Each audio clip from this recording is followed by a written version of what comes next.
மத்திய நிதியமைச்சர் நிர்மலா சீதாராமன் தலைமையில் நடைபெற்ற ஆலோசனைக் கூட்டத்தில் அன்னபூர்ணா ஹோட்டல் உரிமையாளர் பல்வேறு கேள்விகளை ஜிஎஸ்டி தொடர்பாக எழுப்பியிருந்தார்.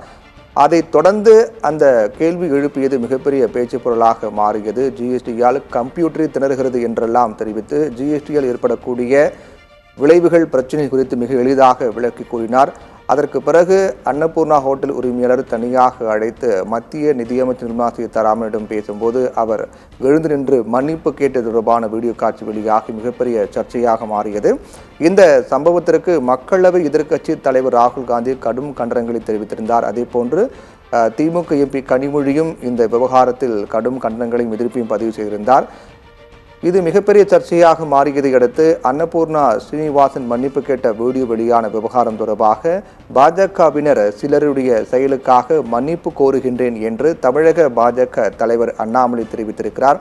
ஏற்கனவே இந்த விவகாரம் தொடர்பாக எம்எல்ஏ வானதி சீனிவாசன் இதை பற்றி பேசும்போது நிர்மலா சீதாராமன் சந்திப்பதற்காக அவர்தான் நேரம் கேட்டிருந்தார் என்றும் தாங்கள் எதற்கும் கட்டாயப்படுத்தவில்லை என்றெல்லாம் தெரிவித்திருந்தார். ஆனால் தற்போது இந்த விவகாரம் தொடர்பாக தமிழக பாஜக தலைவர் அண்ணாமலை வருத்தம் தெரிவித்திருப்பது என்பது மிகப்பெரிய ஒரு கேள்விக்குறி எழுப்பியிருக்கிறது. அப்போ திட்டமிட்டு அவரை அழைத்து மன்னிப்பு கேட்க வைத்திருக்கிறார்களா என்பது இதன் மூலமாக உறுதிப்படுத்தப்படுகிறதா என்ற கேள்வி இதன் மூலமாக எழுந்திருக்கின்றது.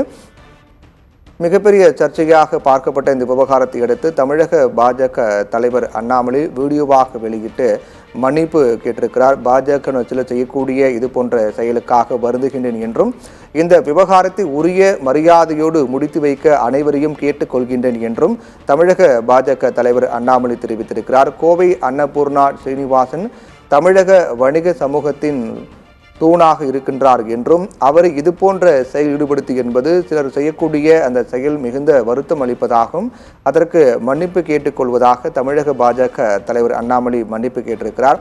அன்னபூர்ணா ஸ்ரீனிவாசன் மன்னிப்பு கேட்ட வீடியோ வெளியான விவகாரம் தொடர்பாக பாஜகவினர் சிலருடைய செயலுக்காக தான் மன்னிப்பு கோருகின்றேன் என்றும் இது மிகவும் வருத்தம் அளிக்கக்கூடிய செய்தி என்றும் கோவை அன்னபூர்ணா ஸ்ரீனிவாசனை தொடர்பு கொண்டு நடந்த சம்பவத்திற்கு வருத்தம் தெரிவித்தேன் என்றும் தமிழக பாஜக தலைவர் அண்ணாமலை தெரிவித்திருக்கிறார்.